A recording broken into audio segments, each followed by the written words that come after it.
भूतिया हवेली का रहस्य। रात का अंधेरा जैसे ही घना हुआ, गांव के बच्चे डरते डरते अपने घरों में समा गए। हवाओं में अजीब सी सरसराहट थी और आसमान में काले बादल ज्यों ही घेरने लगे। तब एक पुरानी हवेली की ओर गांव वालों की नजरें चली गईं। यह हवेली कई दशकों से वीरान पड़ी थी और उसके बारे में तरह तरह की अफवाहें फैली हुई थीं।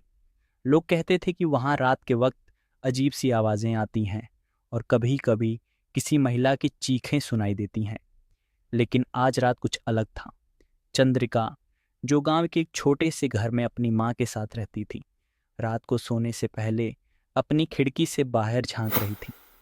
उसकी नज़र जैसे ही हवेली पर पड़ी, एक अजीब सी हलचल उसे दिखाई दी। उसने देखा कि हवेली की खिड़की से हल्की सी रोशनी आ रही थी, जैसे किसी ने दीवारों को आग लगा दी हो। चंद्रिका को लगा कि यह सब उसकी आंखों का धोखा हो सकता है, लेकिन फिर अचानक एक कटी हुई आवाज़ सुनाई दी, मुझे बचाओ। चंद्रिका का दिल जोर जोर से धड़कने लगा। उस आवाज़ में कुछ ऐसा था कि उसे महसूस हुआ जैसे वह किसी औरत की चीख हो। वह बिना देर किए बाहर निकल आई और हवेली की ओर बढ़ने लगी। गांव वालों से पूछने पर उन्होंने उसे चेतावनी दी कि वह उस हवेली के पास न जाए, क्योंकि वहां कोई जीवित नहीं बचा है। पर चंद्रिका की जिज्ञासा ने उसे रोकने नहीं दिया। वह धीरे धीरे हवेली तक पहुंची और जैसे ही उसने दरवाजे को हल्के से धक्का दिया, वह धीरे से खुल गया। हवेली के भीतर घना अंधेरा था, लेकिन चंद्रिका को एक हल्की सी रोशनी दिखाई दी जो किसी कमरे के अंदर से आ रही थी। जैसे ही वह उस कमरे के पास पहुंची, एक अजीब सी ठंडी हवा ने उसे घेर लिया। कमरे में एक पुराना सोफे रखा था और एक जर्जर पुराना आईने में चांद की रोशनी बिखरी हुई थी। अचानक उसके सामने एक महिला की आकृति प्रकट हुई। वह महिला सफ़ेद साड़ी पहने कटी हुई आंखों से उसे घूर रही थी। तुम यहाँ क्यों आई हो?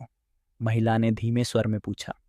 चंद्रिका बुरी तरह कांप रही थी, लेकिन उसने खुद को संभाला और कहा, मुझे पता चला कि तुमने मदद मांगी थी। महिला की आंखों से आंसू टपकने लगे और उसने कहा, यह हवेली मेरे पति की थी और वे मुझसे बहुत प्यार करते थे, लेकिन जब वे मर गए तो मैं इस जगह को छोड़ नहीं पाई। अब मैं यहाँ बंधी हुई हूँ और हर रात मुझे इन दीवारों के बीच बुरी तरह से चीखने को मजबूर किया जाता है। चंद्रिका ने उसके दर्द को महसूस किया, लेकिन उससे पहले ही हवा में अचानक एक तेज कड़कती आवाज़ आई। महिला चीखी और उसकी आकृति धुंधली होकर गायब हो गई। चंद्रिका की आंखों में अंधेरा छा गया और वह समझ गई कि हवेली का रहस्य अब भी बाकी है। जैसे ही उसने कदम पीछे हटाए, एक ठंडी आवाज़ आई, यह जगह छोड़ दो। डरी हुई चंद्रिका तेजी से बाहर निकली और वापस अपने घर लौट आई। उस रात के बाद से उसने कभी भी हवेली की ओर देखा तक नहीं और गांव में फिर से उन कटी हुई आवाज़ों को कोई नहीं सुन पाया। लेकिन चंद्रिका जानती थी कि वह महिला अब भी हवेली में बंद है, अपनी आत्मा को शांति की तलाश